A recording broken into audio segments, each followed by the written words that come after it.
अस्सलाम वालेकुम दोस्तों। जनाब जेडे किसान रात नूं पानी लगाते ने ना, मैं भी पानी लगाया हुआ है।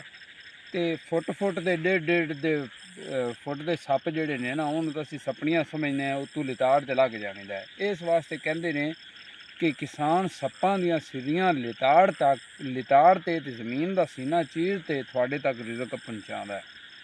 टाइम दा पग गए ने जनाब। असी जुआर नूं पानी लगाया हुआ है। साड़ी सारी ज़मीन लैवल है। ये ज़मीन असी बाद ते खरीदी सी कोई किला डेढ़, ये उच्ची रह गई तो इनू मुल का ही पानी लगाना पैंदा डिग्गी। ठीक है जी, पानी जिसलिए लभे मुड़ उसलिए लावना पैंदा। रात नूं पानी असी अगे भी लगाने हैं। तो अज असी पहले भी पानी लाते रहने, सप सुप छोटे मोटे वेंदे रहने। कोई मार सट्टा किसी ने छड़ दिता, किसी के उत्तों लंघ गया, कदे बैड़िया बूड़िया तो उद्यां भी वगींदा है। लेकिन जोड़ा है ना, अल्लाह का शुक्र अदा करींदा है तो मेहनत करींदी है।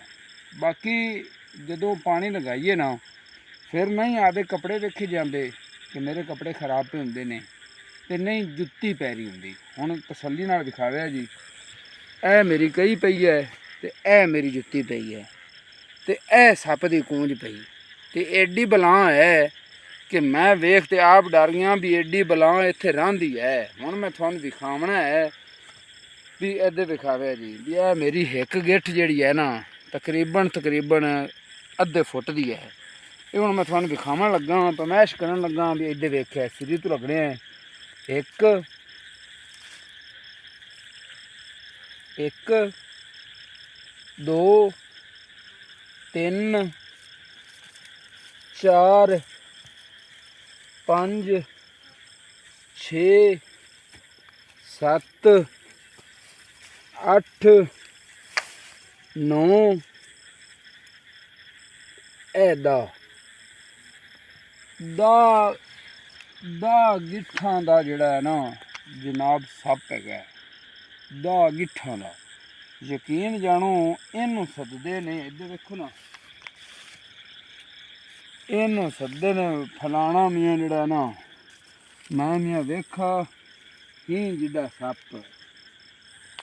ए वेखो, ए वेख लो, मेरे कद तो ज़्यादा नहीं, बल्कि मेरा जिहड़ा ना 5.5 फुट कद है। तो ए वेख लो, मेरे तो ज़्यादा है कदे। ठीक है ना, ए वेख लो, इन्ना उच्चा है, तकरीबन 7 फुट का सप है। 7 फुट पक्का 7 फुट का सप है जनाब।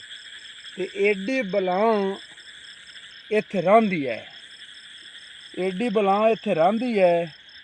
तो जिहड़ा है ना, असी एडियां बलावां दियां सिरियां लिताड़ ते ये आदियां मकाइयां, ये कणकां पकाने हैं।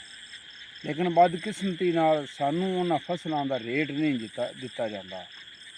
तो किसान वो जीव है जिहड़ा फिर भी अल्लाह का शुक्र अदा करता है, घाटे खा के भी अल्लाह का शुक्र अदा करता है। तो जिहड़ा हाल कर छड्डा है ना किसानां दा हुकूमत ने, ये अल्लाह ही बेहतर कर सकता है। यकीन जानो कि ये कोई कहर अजाब ही नाजल होया हुआ है। तो बाकी तुहानूं दिखावना चाहते सी भी किसान की जिंदगी आसान नहीं हैगी। एडियां बलाएं दियां जिहड़ा है ना सिरियां लिताड़ ते रिजक थोड़े तक पहुँचाने है। तो वीडियो अच्छी लगे तो लाइक तो शेयर ज़रूर करना है, तो किसान की आवाज़ बने करो। अल्लाह हाफिज़।